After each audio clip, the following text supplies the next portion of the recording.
laisser regarder le film tranquillement et après, s'il y a des questions, on en parlera. Qu'est-ce que c'est que les brigades internationales? Eh bien, il faut rappeler trois dates en gros, 31, 36, 39. En 1931, il y a des élections en Espagne. Je vous la fais très brève. Hein. C'est la République qui gagne, les Républicains. Alors, dans les Républicains, il y a des partis de gauche et des partis de droite. Mais enfin, ce sont des partis républicains, c'est-à-dire que le roi Alphonse XIII disparaît, etc. Et il y a des élections, donc tantôt à gauche, tantôt à droite, et on arrive en février 36, et là, il y a des élections générales, législatives, et qu'est-ce qui gagne? C'est la gauche, le Front populaire. Alors le Front populaire, on sait tout ce que c'est, il y a le même en France, donc c'est les gauches, si vous voulez, et qui appliquent à la lettre un programme assez radical de réforme de la Constitution de 31. Donc la Constitution de 31 avait apporté des modifications très importantes au niveau de la structure de l'État, au niveau religieux, etc. Et évidemment, la radicalité de certaines réformes a fortement déplu à l'Espagne traditionnelle, à l'Espagne, disons, réactionnaire, à l'Espagne ultra-catholique. Bien. Et qu'est-ce qui se passe le 18 juillet 36? Un coup d'État militaire. Alors il ne faut surtout pas dire de Franco, parce que Franco était le dernier de la troupe à se mettre dans le coup. C'était quelqu'un qui était assez planqué, assez hésitant depuis les Canaries, et finalement il se met dans le coup d'État, et c'est lui qui peu à peu prendra le pouvoir pendant les 3 années de guerre civile. Donc, immédiatement, le fascisme allemand, le nazisme allemand et le fascisme italien aident Franco de manière monumentale avec les chars d'assaut italiens et l'aviation allemande. Et du côté espagnol, eh bien, il n'y a pas grand monde qui se passe au portillon. Pourquoi? Parce que la France et l'Angleterre, qui eussent été les alliés naturels de la République espagnole, eh bien, ils préfèrent signer un pacte de non-intervention, autrement dit, on ne participe pas, etc. Ce qui fait que, alors que les républicains espagnols auraient bien, le Front populaire espagnol aurait bien aimé être soutenu par le Front populaire français, ça n'a pas eu lieu, puisque je répète, la France reste fidèle donc, au pacte de non-intervention signé avec l'Angleterre. Donc il y a, c'est Maurice Thorez en 36, septembre 36, qui propose à Staline, pourquoi ne pas envoyer en Espagne des militants, des communistes, etc. volontaires. Staline ne veut pas en entendre parler parce qu'il ne veut pas déplaire à la France et à l'Angleterre à l'époque et aux États-Unis. Et puis finalement, il donne son accord. Alors qu'est-ce qu'une brigade internationale? Ce sont des gens, ce ne sont pas des soldats. Ce ne sont pas des soldats, ce sont des gens qui ont appartenu à 53 pays dans le monde et qui sont venus comme ça apporter leur soutien aux idéaux de la République. Alors là, c'est un cas très particulier, très original. Je vous donnerai quelques chiffres tout à l'heure, mais je ne vais pas commencer maintenant. Il y a eu 300 juifs qui sont venus de Palestine, puisque bien sûr l'État d'Israël n'existait pas, et qui sont venus, ce sont souvent des communistes, presque tous des communistes, et qui ont eu de gros problèmes avec le parti communiste d'Israël, pas d'Israël, enfin juif, avec leur famille, avec leurs amis. Mais qu'est-ce que vous allez faire là-bas? L'important, c'est pas ça, l'important, c'est de fonder l'État. Voilà, donc ce sont des anciens combattants, des personnes, depuis le film, beaucoup ont disparu bien entendu. Le metteur en scène, dont j'ai oublié le nom, il m'échappe, il y a une faute d'ailleurs de frappe, il manque un R sur le nom. C'est un jeune homme de 40 ans qui fait des films, c'est un homme de gauche israélien, et qui fait des films un peu pas très sionistes, vraiment, on ne peut pas dire, et qui est pacifiste, voilà. Qui est pacifiste et qui, voilà, il est marqué Torbiner, c'est Torbiner, Eran Torbiner, qui est un jeune metteur en scène, un jeune cinéaste. Et c'est un film, c'est un documentaire, c'est pas un film de fiction, un documentaire. Et le titre, il faut l'expliquer quand même, Madrid Before Anita, en espagnol ça serait Madrid antes que Anita, c'est le choix de Madrid plutôt que de Anita. Anita est dans un kibbutz.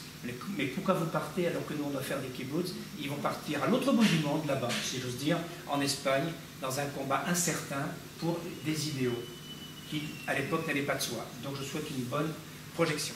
De Palestine, qui est souvent d'origine polonaise, autrichienne, roumaine, etc. Bien comprendre un petit peu le... Donc dans un premier moment, ce groupe, on les a mis dans une brigade espagnole, enfin espagnole, qui portait un nom espagnol, pas la Fox, qui est le nom d'un général anti-français de 1814, un résistant, et ensuite c'était spécifique. Et souvent les brigades étaient par langue, c'était plus pratique effectivement. Par exemple la brigade Lincoln, il y a des Américains, la brigade Garibaldi, des Italiens, etc. Il y avait beaucoup d'antifascistes d'Italie et d'Allemagne. Alors j'ai quelques chiffres pour être précis, parce que j'aime pas parler dans le vide. Pour vous donner une petite idée un peu de... En nombre, c'est pas énorme. On considère qu'il y a à peu près 35 000, moins de 40 000, 35 000 brigadistes et qui n'ont jamais été plus de 20 000. Parce qu'ils venaient, il y en a beaucoup qui mouraient, bien entendu. Et au départ, ces gens-là, ils arrivent dans des conditions extrêmement difficiles en Espagne, par la France, etc., par les Pyrénées.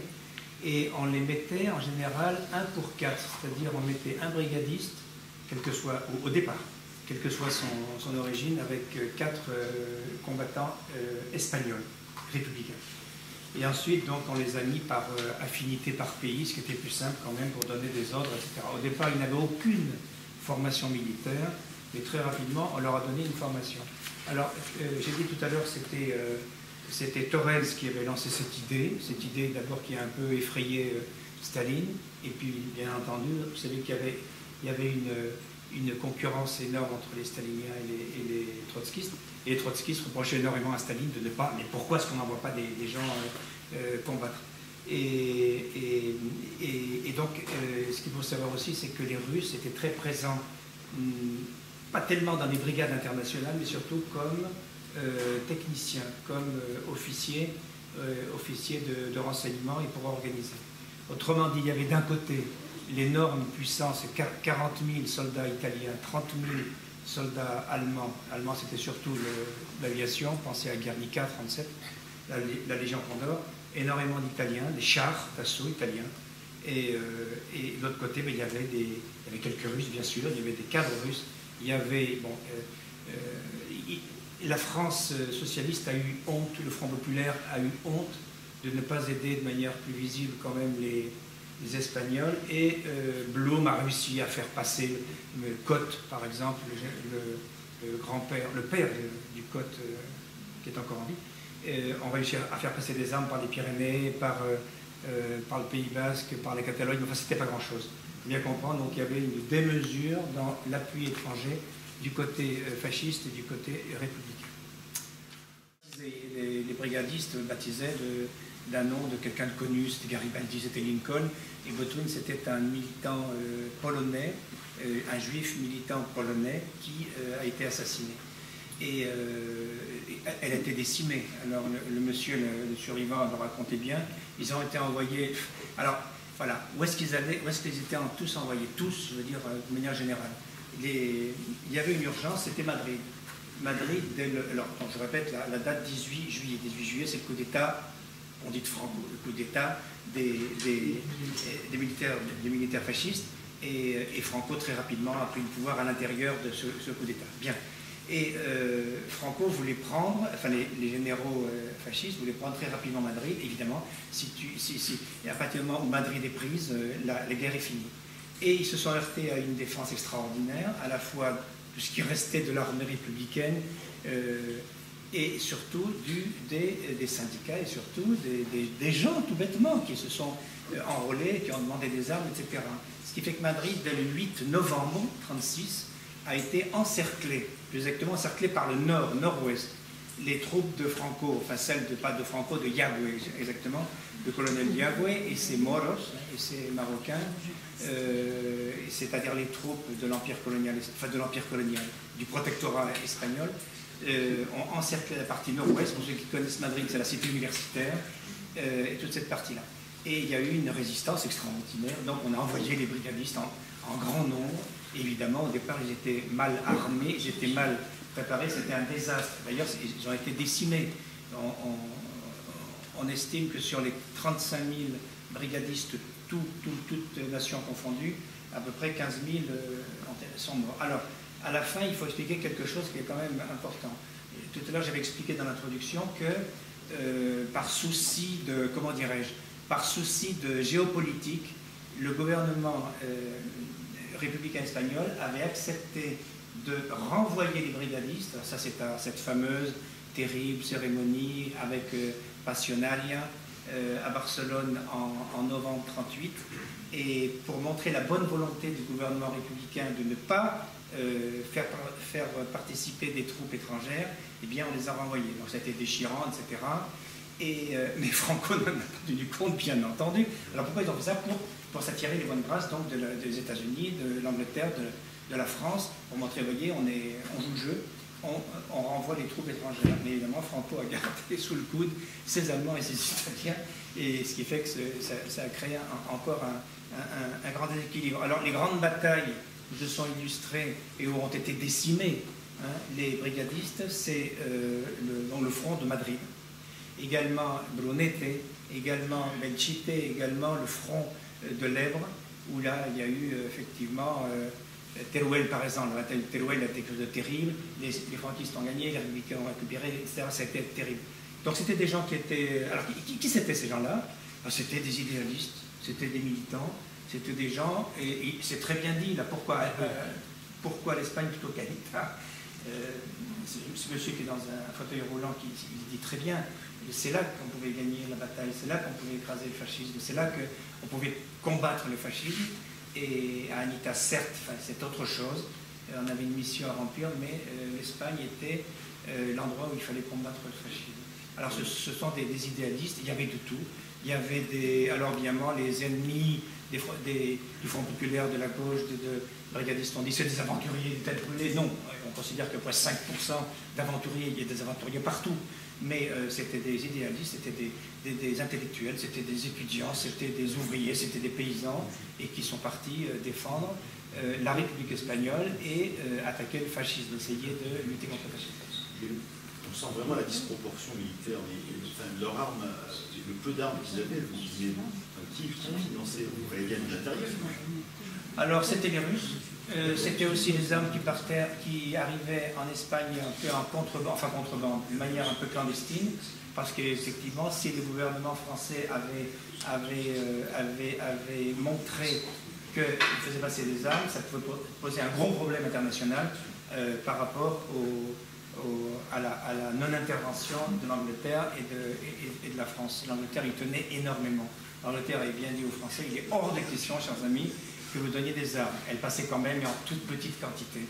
Donc c'était des armes qui étaient en Espagne, c'était des armes qui venaient de Russie aussi. Alors quels sont les pays qui ont appuyé la République? Il y en avait deux. Il y avait la Russie et il y avait le Mexique. Le Mexique a toujours eu une attitude... pendant très longtemps, ils ont refusé de reconnaître le gouvernement franquiste. C'était le dernier pays au monde à reconnaître l'État franquiste. Et on sait par exemple que beaucoup d'Espagnols ont été hébergés là-bas. Bon, c'est en Allemagne que Trotsky a été... au Mexique que Trotsky a été accueilli. C'est le Cárdenas, c'est Cuauhtémoc Cárdenas, c'est ça, hein, Cárdenas, le président mexicain qui a eu un rôle important, un discours clair. Non, on est contre le fascisme, non. Voilà. Mais l'aide du Mexique à l'autre bout du monde n'était pas une aide militaire vraiment solide. La Russie, oui. Alors le problème de la Russie, c'est qu'effectivement, étant donné que les brigades internationales étaient une organisation communiste, c'est le Comintern qui gérait tout.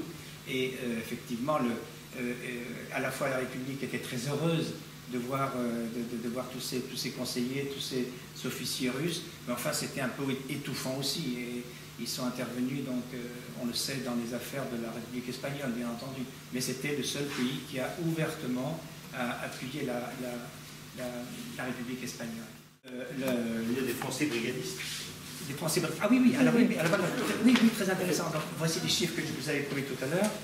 Donc, quels sont les pays qui ont... C'est les Français, 9000. Hein, on considère, bien sûr, ce sont des estimations.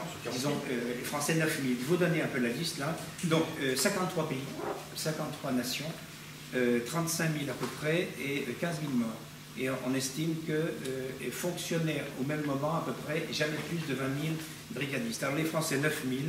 Les Allemands, 4 000, les Italiens, 3 500, les Soviétiques, 2 000, Autrichiens, 4 000, Polonais, 3 000, Américains, 2 800, etc. Il y a des participations. Et les Mexicains? Alors, les Mexicains, 90. Il y a des participations symboliques, les Chypriotes, 60, bon, ça c'est l'anecdote. Mais, et les femmes, par rapport aux messieurs?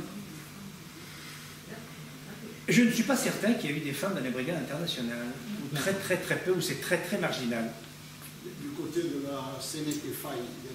Voilà, très intéressant. Tous les volontaires étrangers n'étaient pas brigadistes.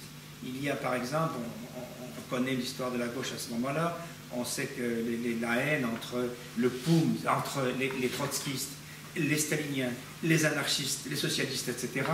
Et beaucoup d'idéalistes ont dit non, non, non, non, on ne va pas sous la bannière du Comintern, il n'est pas question, et on va par exemple sous la bannière du POUM, c'est-à-dire les trotskistes, ou sous la bannière des anarcho-syndicalistes, etc. Donc effectivement, clairement, on sait que les plus féministes, entre guillemets, tout ça est très relatif, hein, c'était plutôt des anarchistes, et effectivement, des femmes se sont illustrées dans les rangs des troupes, la colonne d'Urruti par exemple, qui est très connue. La colonne d'Urruti, il y avait un certain nombre de femmes, mais très minoritaires quand même. Mais c'est vrai que et même alors en 1937, chose extraordinaire, unique dans l'histoire, les anarchistes acceptent d'entrer au gouvernement parce que c'est la débandade, parce qu'il faut se serrer les coudes. Et il y a eu donc 3 ministres anarchistes, dont le nom m'échappe et tu vas me le... Federica Montseny. Alors Federica Montseny, c'est une femme hors norme, absolument, une féministe totalement hors norme, qui a été pendant 9 mois, 10 mois, elle a été ministre de la Santé du gouvernement de gauche. Et c'est elle qui parmi les réformes et les conquêtes, elle a favorisé l'avortement. L'avortement dans l'Espagne de 1937. Enfin, je ne sais pas si on s'en rend compte. Et je me rappelle un jour, j'étais prof à Toulouse, à la fac à Toulouse, il y a une vingtaine d'années, et je prends le métro, il y avait un collègue, Serralta, tu connais peut-être Frédéric Serralta, il me dit, tu sais qui est cette dame-là? Non? Federica Montseny, une petite mémé, avec son cabas, qui faisait ses courses gentiment. Et incroyable, cette personne, c'est extraordinaire, quoi. J'étais tellement impressionné, évidemment, que je ne vais pas adresser la parole. Mais voilà, donc il y a eu des femmes surtout dans les groupes anarchistes, qui n'étaient pas des brigadistes, mais qui étaient des militants et des combattants, bien entendu. Alors, leur destin a été terrible, hein, soit ils ont été décimés, soit après, donc lorsque Franco gagne le 1er avril 1939, ils bombardent tout ça, c'est abominable, il y a la retirada, c'est-à-dire depuis la Catalogne, Barcelone, donc 500 000, on considère 500 000, alors espagnols, il n'y a pas que des espagnols, des républicains, il y a des soldats, etc. Et tout ce monde traverse les Pyrénées dans des conditions épouvantables en février, vous imaginez, et on connaît des images, on sait tout ça. Et ce sont les images qu'on voit à la fin, ils jettent leurs fusils, bien entendu, puisque la France ne voulait pas entendre parler d'armes sur son territoire. Et ils ont été parqués dans des camps de concentration, hein, des camps de détention, pas des camps d'extermination, on est bien d'accord, enfin des camps de concentration sur les plages du Languedoc, notamment Saint-Cyprien, etc. Et alors, quels que soient les pays, ça a été terrible. Par exemple, les Russes qui ont combattu ou dans les brigades ou comme conseillers militaires, etc., lorsqu'ils sont rentrés en URSS, Staline les a regardés d'un très mauvais œil, parce qu'ils avaient été contaminés idéologiquement par le POUM, par les socialistes, et au moment des purges, ils ont été éliminés. C'est terrible, le destin des brigadistes a été terrible. Les Américains, donc il y a le chiffre là que j'ai donné, 2800 Américains, et bien, surtout de la brigade de Lincoln, eh bien, ils ont été aussi inquiétés par le McCarthyisme. Ce sont des gens qui ont été maudits. Ils ont été maudits et d'ailleurs, il faut le dire, ça aussi, le gouvernement socialiste de Felipe González, il est arrivé au pouvoir en 82-96, ils n'ont pas fait grand-chose pardon. Ils n'ont pas fait grand-chose pour les réhabiliter, ils n'ont pas fait grand-chose pour leur rendre hommage. Enfin, c'était une époque où, en Espagne, on est en 82, Franco est mort en 75, il y a eu la grande terreur de coup d'État de Terrero 81. Allez, en plus de politique, on laisse tomber le terrain. Le fameux pacte de silence, c'est un autre débat. Et alors quand est-ce que un peu tard, parce que ce sont des personnes très âgées, quand est-ce qu'ils ont enfin été respectés, ils ont enfin été réhabilités, etc. C'est la loi de Zapatero, 2007, vous vous rendez compte, octobre 2007.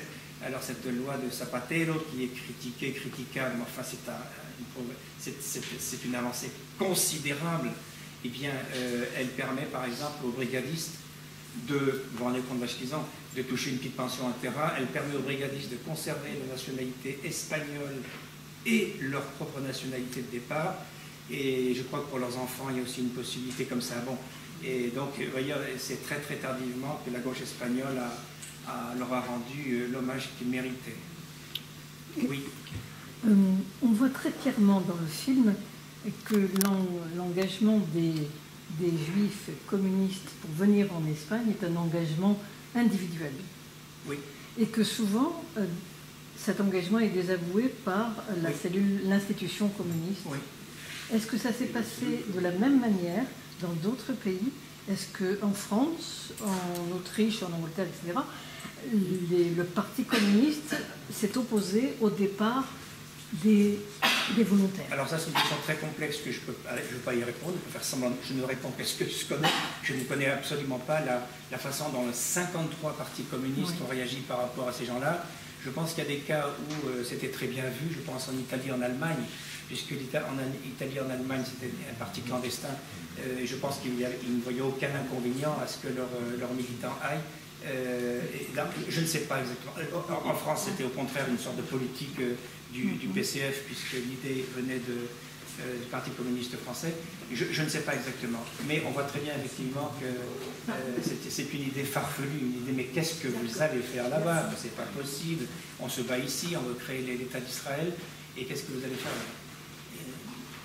Effectivement, ils étaient à la fois mal vus par le Parti communiste israélien, du futur État juif, et ils étaient mal vus par leur famille, ils étaient mal vus par... c'était une incompréhension. Qu'est-ce que vous allez faire là-bas? C'est pas sérieux.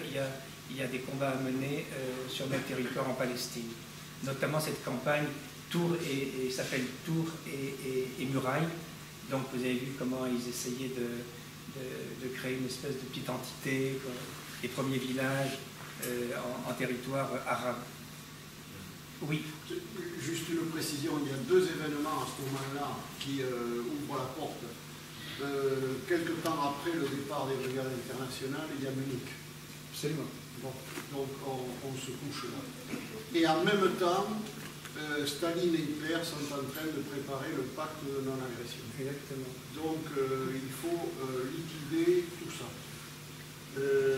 En ce qui concerne les armes, il sera reproché à Pierre Cotte, qui était ministre de l'air du gouvernement Blum, d'avoir affaibli la défense de la France en 1939 en fournissant des armes à la République espagnole.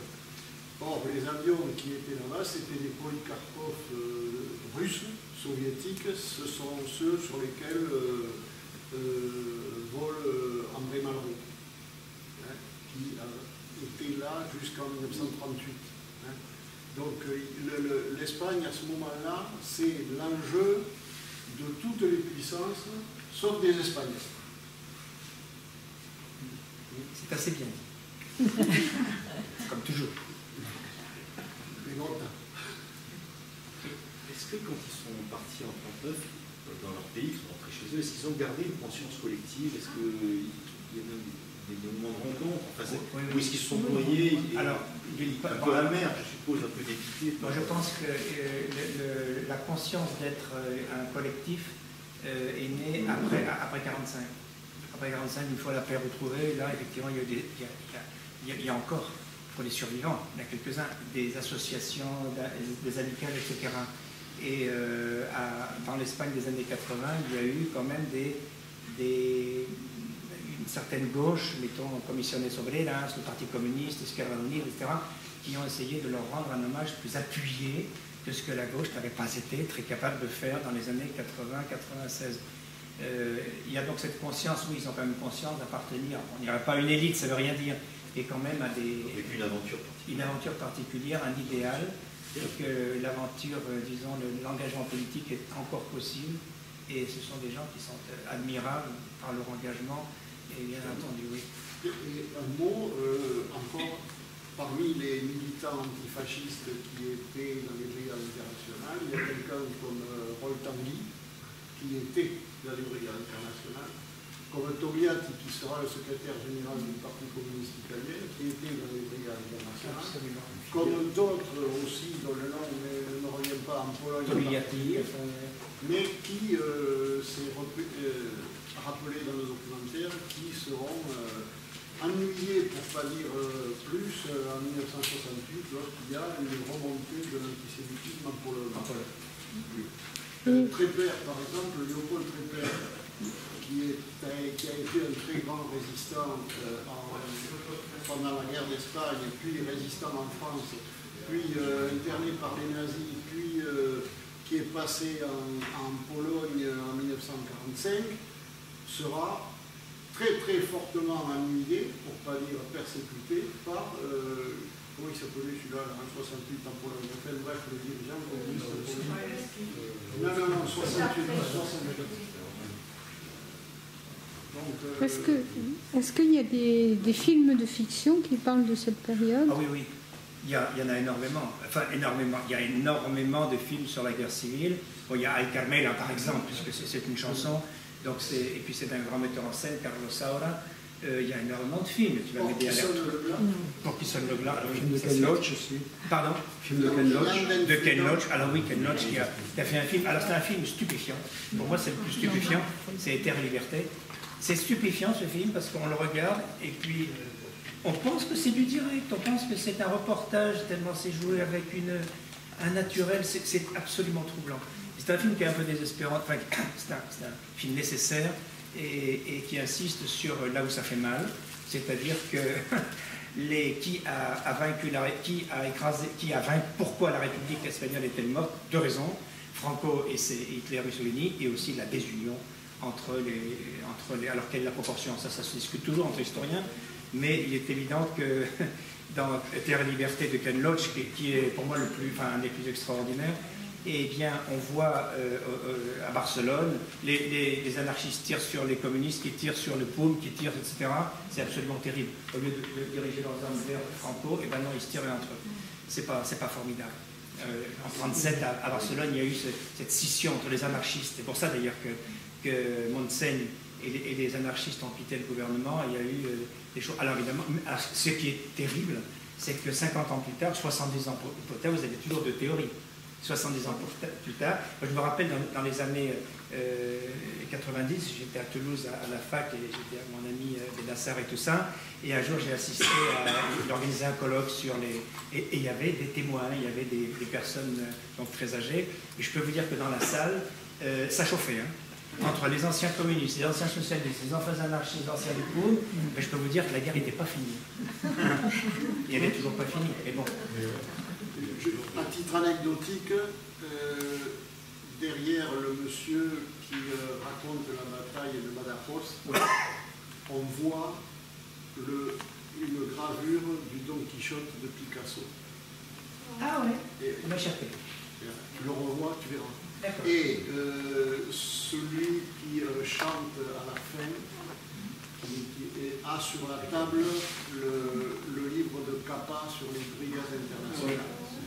L'autre, il y a juste le point au-dessus de l'ordinateur, il y a le Don Quichotte de Picasso. Quel regard. C'est dans les détails que ce bien entendu. Non, c'est un film qu'il faut revoir, effectivement. Il y a des livres aussi sur la table, des livres anciens, etc. Je pense qu'il y a Passionnal, d'ailleurs, il y a des textes Passionnal, il y a très certainement. Est-ce que, s'il vous plaît, aujourd'hui, l'État d'Israël rend hommage aux 300? Pardon, madame. Est-ce qu'aujourd'hui, l'État d'Israël rend hommage à Je ne sais pas. 300? Je ne sais pas. Ils montrent une plaque quand même oui, qui est en Israël. Une plaque en Israël, là, la plaque noire. Je ne sais pas du tout s'ils font l'objet d'une reconnaissance officielle. En fait, ce sont des associations. Ce film a été présenté en 2010 à Madrid. Et qu'est-ce qu'il le présentait, qu'est-ce qui accueillait donc ce metteur en scène, dont le nom m'échappe toujours, ce jeune homme, eh bien c'est Comisiones Obreras, c'est-à-dire le syndicat communiste, Izquierda Unida, c'est vraiment la gauche.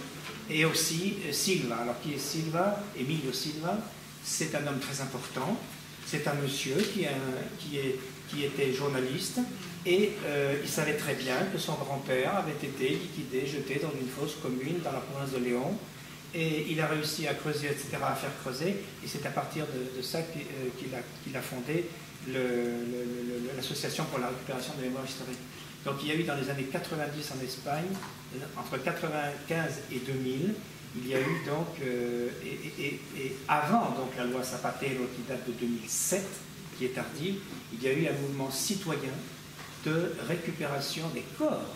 Alors, une chose étonnante quand même, qu'il faut dire, qui va vous surprendre, moi ça a été surpris quand je l'ai apprise, il y a, en 2000, l'Espagne était le deuxième pays au monde qui avait le plus grand nombre de corps jetés dans les fosses communes. Après les Khmers, après le Cambodge. L'Espagne était en 2000 le pays au monde, le deuxième en nombre de corps jetés et en nombre de fosses communes. C'est fabuleux, comme c'est fantastique. Bon, et ne serait-ce que pour ça, cette loi Zapatero a apporté... Alors oui, il y a des choses à dire, sans faire de politique et de polémique. Il faut toujours se garder de ce penchant, mais quand même, une loi ne fonctionne que s'il y a des sous. Une loi suppose des budgets. Sous Zapatero, et au début, donc, entre 2011 enfin, surtout sur Zapatero, il y a eu, comme le voulait la loi, qui a été votée au Parlement, il y a eu de l'argent pour déterrer les corps. Ça coûte de l'argent, déterrer les corps. Bien entendu, il faut des excavatrices, je ne sais pas comment on dit en français, là, voilà, très bien. Et il faut analyser les corps, il y a des médecins, il faut des archéologues, il faut des médecins juristes, etc., forales, hein, et ça coûte des sous. Et dans la loi, il y avait l'aide, l'État et les communautés autonomes et les mairies, qui ont moins d'argent bien sûr que les communautés autonomes et que l'État, s'engageaient à favoriser, parce que ça coûte, je ne sais plus, mais je crois qu'il faut à peu près entre 5 et 10 000 euros, enfin c'est horrible comme chiffre, entre 5 et 10 000 euros pour récupérer un corps, le sortir, l'analyser, etc. Et depuis, il faut bien le reconnaître que depuis la victoire en 2011 de la droite, eh ben, les budgets sont coupés.